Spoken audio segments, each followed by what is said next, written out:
आपल्यापैकी बरेच जण हे NRI असतात. NRI म्हणजे नॉन रेसिडेंट इंडियन. मित्रांनो, इन्कम टॅक्समध्ये NRIचं जे कॅल्क्युलेशन असतं हे नंबर ऑफ डेजवरती कॅल्क्युलेट केलं जातं.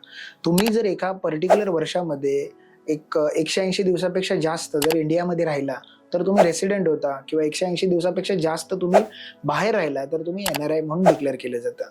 मग जर तुम्ही इंडियन रेसिडेंट झाला या सगळ्या केसमध्ये, तर तुमचं जे काही ग्लोबल इन्कम असतं हे इंडियामध्ये टॅक्सेबल असतं.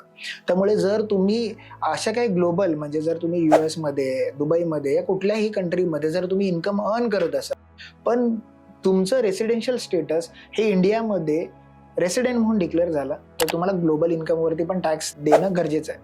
मग अशा वेळेला डबल टॅक्सेशन अवॉइडन्स अग्रीमेंट म्हणजे दोन देशांमध्ये डबल टॅक्स एखाद्या गोष्टींवरती लागू नये ह्याच्यासाठी एक अग्रीमेंट झालेलं असतं. ह्या अग्रीमेंटचा अभ्यास करणं खूप गरजेचं आहे. अन्यथा तुम्हाला एकाच इन्कमवरती दोन वेगवेगळ्या कंट्रीजमध्ये तुम्हाला टॅक्स भरावा लागेल.